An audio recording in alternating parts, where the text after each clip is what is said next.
Hola a todos, j'espère que vous allez bien. Cette semaine, ça va être une semaine au repos. Je crois que c'est le jour de la révolution. Le 20 novembre est férié au Mexique parce que c'est le dia de la Révolution Mexicana. Autrement dit, c'est la commémoration du début de la Révolution mexicaine du 20 novembre 1910.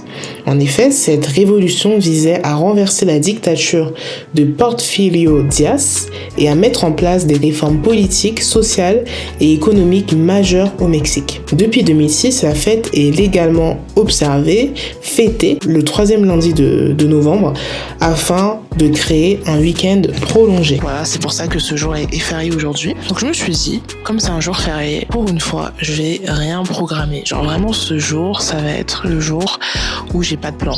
C'est vrai que d'habitude, je dis oui, on va y aller avec le flow, avec l'énergie, on improvise. Mais bon, derrière, j'ai quand même ma petite to-do list avec les trucs à faire.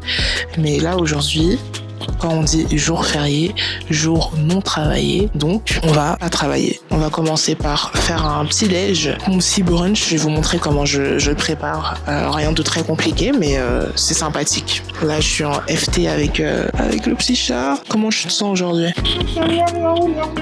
Allez, let's go.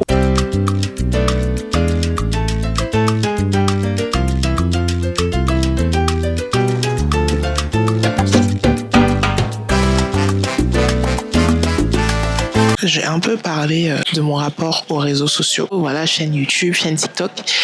Mais c'est vrai qu'à côté de ça, j'ai vraiment du mal à poster sur mes stories, à montrer ce que je fais ou quand je suis avec des gens. Enfin, j'ai vraiment cette impression que le fait de filmer tout partager, que ce soit sur ma chaîne privée ou publique, que ça fait que je suis pas vraiment dans le moment présent. Et d'un autre côté, déjà, j'ai discuté avec ma meilleure amie qui aime beaucoup prendre des photos. Et j'avais vu aussi un TikTok d'une personne âgée qui disait moi mon plus grand regret c'est de pas avoir pris de photos. Enregistrer les événements de ma vie, quoi, quand je suis avec mes potes, quand j'ai mangé quelque part, parce que c'est ce qui nous reste à la fin en fait. C'est quelque chose qui me fait beaucoup réfléchir. Ça me pousse aussi pour faire de plus en plus de vidéos, mais aussi prendre des photos, prendre des vidéos avec mes proches et l'entourage.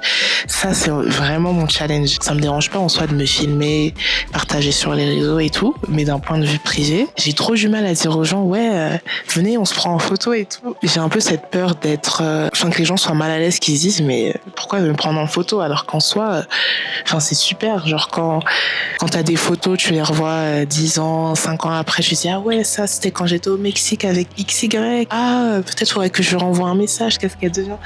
Donc c'est des petits trucs qui se perdent, en tout cas me concernant, j'ai l'impression. Il faut que j'apprenne à vraiment faire la balance entre partager mon expérience publique, mais aussi partager mon expérience en privé. C'était ma réflexion du déjeuner. Ça sera un peu ça le style de la vidéo d'aujourd'hui. Des moments, j'aurai envie de parler, j'ai parlé de choses. Parfois il y aura un lien, parfois il y aura pas de lien. C'est aussi ça la magie de YouTube. C'est aussi un autre sujet duquel je voulais parler. J'ai commencé les vidéos YouTube il y a maintenant 14 ans. Et au début, quand j'ai commencé, il n'y avait pas de pub, il n'y avait pas de trucs de vues. Enfin, c'était vraiment, j'étais enfant, donc je me filmais avec ma sœur. On avait créé une série. Enfin, c'était vraiment juste pour s'amuser. Au fil des années, je suis revenu, je suis reparti. Je trouve qu'on avait perdu ce côté brut de YouTube, c'est-à-dire juste une personne qui se pose, qui raconte sa vie, qui partage son expérience, qui donne des conseils. C'était devenu trop lissé. J'avais l'impression que YouTube c'était devenu Netflix. Genre vraiment, t'as des grosses productions, t'as des séries. C'est bien, mais c'est pas l'essence de YouTube. Et je trouve que là, il y a un retour sur YouTube, des vidéos plus authentiques. Je pense notamment à Tarek Ali.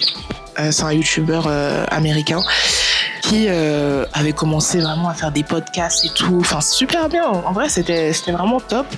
Mais il a fait une vidéo il y a quelques semaines où il disait que, en fait, il s'est perdu dans ça, quoi. C'est-à-dire que c'était trop devenu une machine à fric. Et c'est-à-dire qu'il faisait même plus des vidéos par plaisir, mais des vidéos juste pour gagner de l'argent. Il y a un oiseau trop mignon, là, c'est incroyable, waouh. C'est un point que j'aimerais garder dans mes vidéos, rester authentique, faire des vidéos qui me plaisent d'abord, qui me font plaisir. Et je le ressens déjà parce que, comparé à il y a quelques mois ou quelques années, là, même quand je monte mes vidéos, genre, je rigole. Genre, ça me fait plaisir. J'aime tout le processus. Donc j'espère aussi que ça vous plaira. Et voilà. Donc on était parti au lac de Chapultepec que vous pouvez voir ici, où on peut faire un peu de... J'ai oublié comment on dit, mais bref, c'était sympa. Ensuite, on est allé au marché. Ouais, vraiment, mes sous-titres, c'est une catastrophe. Bref, voilà, on a vu les petites peluches. En gros, vous voyez ça, y a de l'eau. Quand t'appuies, ça projette de l'eau, mais c'est pas un truc à boire. Mais bref, c'était marrant. Et j'ai beaucoup aimé les petits endroits où ils vendent les Steve Chips et tout ça. Et après, je suis allée au musée avec une amie. J'ai pas trop aimé ce musée parce qu'il n'y avait pas de description des œuvres, donc c'était juste joli.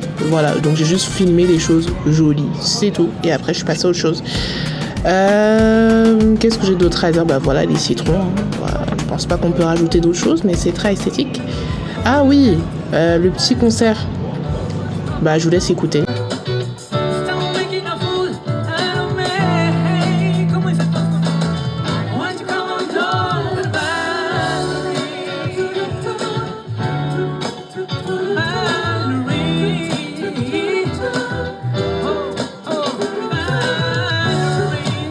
Ensuite, on est allé à la Chucheria, c'était juste en face du parc, c'était le parc Mérico, je pense.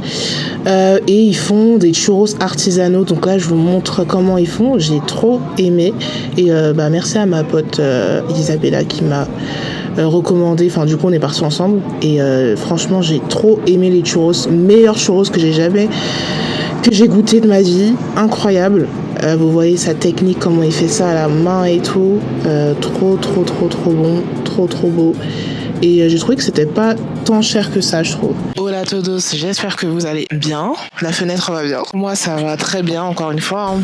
Le soleil, comme s'il en pleuvait. J'ai pas été très productive cette semaine au niveau des vidéos. Je vous ai pas forcément tout montré. J'étais plutôt fatiguée, mais là, ça va mieux. Je renais de mes cendres. Ouais, aujourd'hui, c'est vraiment la journée expression française. Je vais lancer un challenge sur TikTok jusqu'à la fin de l'année. Je vais faire des vidéos. Enfin,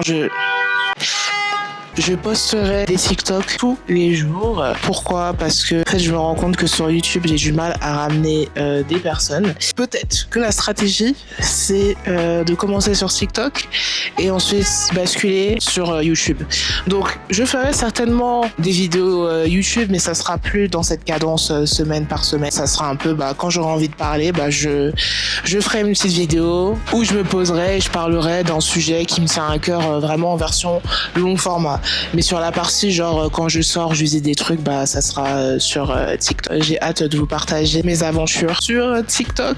Voilà, sur ce, c'est ainsi que s'achève la vidéo de cette semaine. On se retrouve sur TikTok la semaine prochaine. Prenez soin de vous et on se retrouve la semaine prochaine pour une prochaine vidéo.